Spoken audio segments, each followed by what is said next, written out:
Black Forum South Africa is a non-partisan organisation that organises and unites black people and black institutions in South Africa to address common challenges and achieve common interests in South Africa. The organisation strives for unity and solidarity. For more information on the strides made by Black Forum SA, I have the CEO, Advocate Kgagudi Morota, who is here to take this conversation further. Advocate, appreciate your time. Talk to us about the dinner, which I believe was the launch dinner only a couple of nights ago. What was the reaction from those that were in attendance? Thank you very much, and thank you for having me in your studio. Yes, on the 30th of March 2023, on Thursday, we had a gala dinner in Bloemfontein with black professionals in Bloemfontein, Free State Province. The main purpose of that gala dinner is to unite black professionals in this country. Because you remember that since 1994, black people relied mainly on political parties and they neglected a black agenda. That is why you see 30 years down the line, we're still having black people in their majority, still being at the receiving end, still suffering because we are divided amongst ourselves by these many political parties. When an influential person in a society establishes a new political party, is a further division on black solidarity in this country. Hence, black people, they are suffering in their majority, and we are penetrated by one and the same method. White supremacy uses one and the same method, which is divide and rule. Well, Advocate, you've talked about the formation of various political parties in many ways disintegrating the support that you get, or the unity of black people. Now, how do you intend to reverse those issues? How will you bring all those, because there are a number of other black organizations that would deem to do what you seek to do? Yeah, we are trying to conscientize black people to say our problems are common, regardless of the color of the T-shirt of a political party you are wearing. We can differ on appropriate black issues based on the different political parties we belong to. But at the end of that discussion or differences, we'll go back into the same black problems, in the same squalor, so forth and so on. So we are saying, let's stop being confused as black people by these many political parties. Our problems are similar. Whether you're wearing a brown T-shirt or a yellow T-shirt, the problems are similar. So Black Forum advocates for black solidarity and prosperity beyond political party lines. The day our people could listen to us and get our conscientization very well, it is the day we'll see black people starting to develop their own black institutions and systems of value, starting to emancipate themselves without relying on these many political parties we have in the country. But you cannot almost forego the political party conversation because the political parties are running the country. In fact, the ANC is running many municipalities where issues of corruption are extremely high on the agenda. There is relatively little to no service delivery. What is a conversation that you will have with those that are in power at the moment? Because you will agree that to an extent they seem to ostracize themselves or create a divide between what black people aspire to and what black people are actually getting when they are running municipalities down. Yeah, in our conscientization project, we are saying to our black people that we still believe as an organization that this country must be, organized and politically, but you don't have to have more than 2 political parties. Choose amongst the best 2 pro-black political parties, and then and because we have a black solidarity organization like Black Forum, when they are part of it, will be able to even hold accountable those political parties which are in power. We are even saying to the councillors, we are even saying to these political parties which are pro-black that if indeed they are pro-black, they must as well join Black Forum. Well, let's talk about black professionals in the country, Yeah. because one of your agendas Yeah. is to support black individuals or black professionals. How do you intend to do that? We have realized that black professionals, your journalists, your chartered accountants, your auditors, they are hardly represented by trade unions at the workplace. And when they are, facing challenges at the workplace, unfair labor practices, harassment, victimization, they go deep into their little pocket to go and insource services of legal practitioners. We do not come cheap. We are saying when you are members of Black Forum, you are no longer going to go into a limited pocket. You will come and register your concern with Black Forum, and then Black Forum will intervene on your behalf. So that's how we are mobilizing them, because clearly trade unions are focusing on the workers on the ground, but not black professionals. Black professionals are admitted at every tick of a second in mental institutions.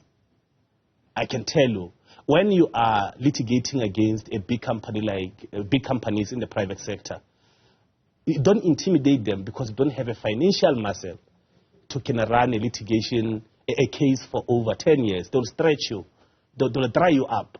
But we are saying, black professionals, we have created Black Forum for you to intervene on your behalf. When you are a member, you are guaranteed that your problems at the workplace and in other walks of life will try to intervene on your behalf. So I'd imagine that there must be a membership fee of sorts that is There paid is, to, definitely. to the forum.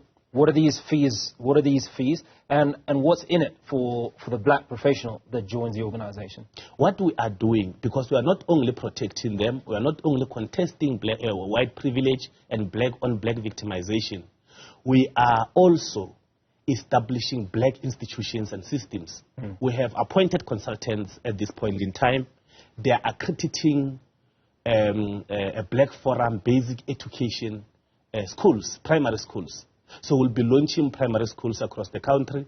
We don't like this thing of black professionals in every January of the new year running around holding their keys with their hands and looking for a school. They are frustrated every year. Then we say, there is a need. Let's establish our own schools, founded in conformity with black need. But also, the education system which will teach our children will be that which will restore a black dignity for one generation and many generations to come. Well, you raise the issue of education, and with it, currently, in many instances, you will write an exam and you'll get below 50%, for instance, and that is considered a pass. Is it something that you will address? Is it important to you? Will you seek to raise the standards of education? Yeah, definitely. Definitely. Actually, my brother, Black Forum was founded around 92, 93, 94 by black professors at the University of South Africa. You are Professor Mantla Makanya, former Vice Chancellor of UNISA, Professor David Musoma, you are Professor Idumele Musala, former Secretary of State Capture Commission. This college of professors, of scholars, had a vision. And when we are now going to launch a Black Forum school, we still have professors and scholars within the Black Forum are actually now assisting in developing our curricula, which will be impactful and which will restore the African values, the African respect, which we have lost over the period of time. So we are entrusting people who know how to develop a human being, human skills, because they have been trained up to the level of professorship. So we have the College of Researchers and Scholars who are assisting us in that regard. So looking ahead, what would you say are your biggest priorities, and how do you intend to achieve these? Our biggest priorities, one, is to see black professionals being well represented, being, united, having a voice, because it's the sector which does not have a voice. They're scared to speak, because if they speak against, the power, they might lose their BMWs, they might lose their houses, and so forth and so on. But the membership drive, we have launched 100,000 membership drive between now until March 2024. What sort of numbers do you have at the moment? At the moment, we have around 5,000 membership. So you expect to build 95,000 in the next 12 months? In the next 12 months. And we go sector by sector. We have been talking to black chartered accountants because they are being held at ransom by some white NGO called SAICA. There is no law which was promulgated to formulate SAICA to be a board which regulates the accountancy profession. It is just self-regulatory a body. If SAICA victimizes its members, if SAICA effects racism against its members, there is no way you can go and report SAICA because there is no law that regulates SAICA. Yet SAICA is given too much power to even accredit universities to offer BCom accounting and so forth and so on. It was in 2019 when SAICA accredited University of Venda to offer undergraduate BCom accounting. All along they were saying they don't meet our requirements. And all these predominantly black universities are struggling with SAICA because SAICA keeps on saying they don't meet their requirements. So then, what is the purpose of the Department of Higher Education and Training? We cannot have an NGO accrediting qualifications in public universities, and then we treat that as normal. So we are going to talk to the minister. We'll take it to Parliament that just like in the legal profession, we have LPC promulgated to regulate legal profession. You go to auditing, you have ERBA. So what is your plan? Is your plan to have a body that operates parallel to SAICA? Is your objective to reduce the requirements that SAICA is imposing? How do you intend to deal with that issue? No, it does not have to work parallel.